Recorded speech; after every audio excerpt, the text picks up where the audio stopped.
इस क्वेश्चन में दो कंपाउंड दिए हुए हैं एक्स एंड ए, दोनों का डिसोसिएशन का इक्वेशन लिखा हुआ है और दोनों के इक्वेशन का इक्विलिब्रियम कांस्टेंट को बोला गया है Kp1 एंड Kp2 और Kp1 बाई Kp2 का रेशो दिया हुआ है, 9:1।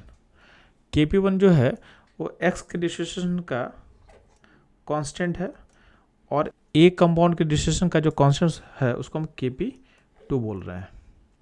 अब बोला गया है अगर हम एज्यूम करते हैं कि दोनों इक्वेशन का जो अल्फा है यानी जो डिग्री ऑफ डिसोसिएशन अगर सेम है तो उस केस में दोनों इक्वेशन का जो प्रेशर टोटल होगा इक्विलिब्रियम पॉइंट पे उनका रेशियो का वैल्यू आपसे पूछा गया है।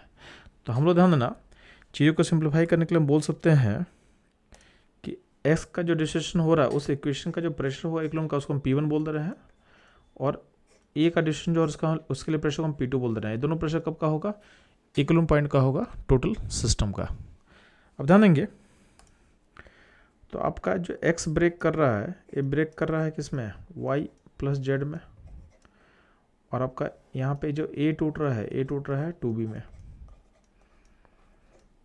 तो हम दोनों के बिगिनिंग के अमाउंट को 1 मान सकते हैं। तो 1 से अगर x टूटेगा तो यहाँ पे x बनेगा और ये जो x है यही क्या है? आपका डिग्री ऑफ डिसोसिएशन बोल सकते हैं हम लोग। तो दोनों के बिगिनिंग के अमाउंट को हम 1 मान सकते हैं, तो 1 चूँकि क्वेश्चन में दिया होता है कि दोनों का डिग्री ऑफ डिसोसिएशन सेम है तो दोनों को हम अल्फ़ा मान सकते हैं। तो यहाँ से अगर 1 से अल्फ़ा टूटेगा तो यहाँ पे अल्फ़ा बनेगा, यहाँ पे अल्फ़ा बनेगा। यहाँ भी क्या होगा? 1 से अगर अल्फ़ा टूटेगा तो यहाँ पे 2 अल्फ़ा बनेगा। हम लोग सेफली एज्यूम कर सकते हैं कि अगर अल्फ़ा 1 से छोटा होगा तो उस केस में हम लोग अप्रोक्सीमेशन फॉलो कर सकते हैं और इसको हम 1 लिख सकते हैं और इसको भी हम 1 लिख सकते हैं। ठीक, अब क्या करना है? हमको Kp का रिलेशन लिखना है। तो x वाले इक्वेशन का जो Kp होगा इसको हम Kp1 बोल रहे हैं। ये क्या होगा? Partial pressure of y into partial pressure of z divided by partial pressure of x। Similarly आपका जो इक्वेशन a गिव्स 2b का उसका Kp हमको लिखना है तो क्या होगा? इसका Kp2 दिया हुआ है। रेशियो क्या होगा? ये होगा पार्शियल प्रेशर ऑफ b का square by partial pressure of a। अब ध्यान देंगे आपको सिस्टम का मोल पता है, अब इस मोल को कन्वर्ट करना पार्शियल प्रेशर में। हम लोग क्या जूम कर रहे हैं कि आपका जो x डिसोसिएट कर रहा है उस सिस्टम का इक्विलिब्रियम पॉइंट पे प्रेशर क्या है? P1 मानते हैं, जिसको हम P1 मान लिए,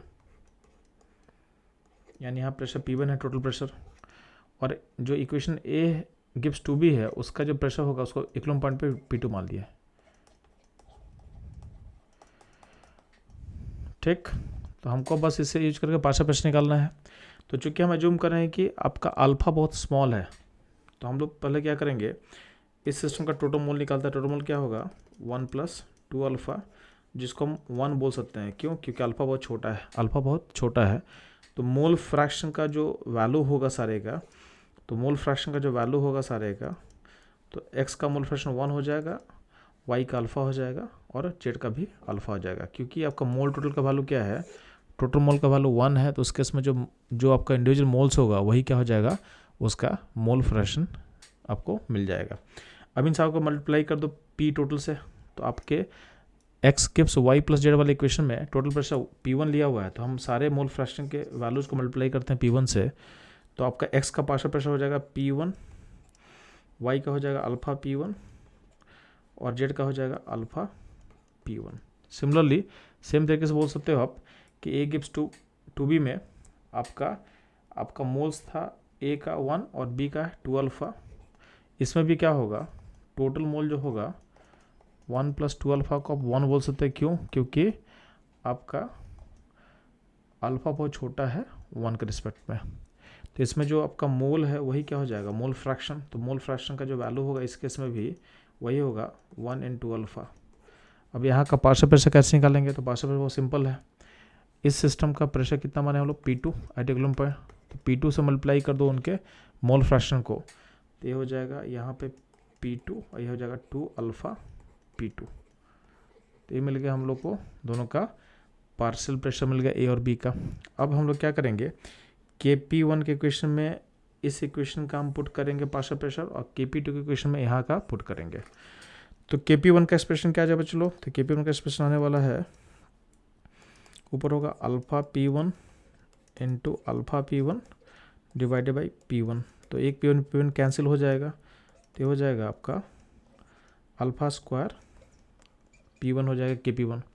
हम बात करते हैं KP2 का, तो KP2 में वैल्यूज़ को पुट करेंगे, तो KP2 को आप ऐसे लिख सकते हो, प्रेशर ऑफ B कितना है, 2 अल्फ़ा P1 P2 है, 2 अल्फ़ा P2 का स्क्वायर बाई P2।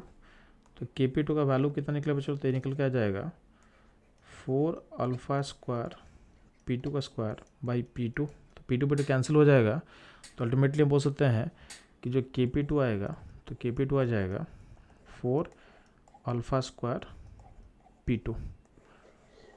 तो आपको KP1 मिल गया अल्फ़ा स्क्वायर P1 और KP2 मिल गया 4 अल्फ़ा स्क्वायर P2। अब ध्यान देंगे, आपका जो KP1 बाई KP2 का रेशियो है,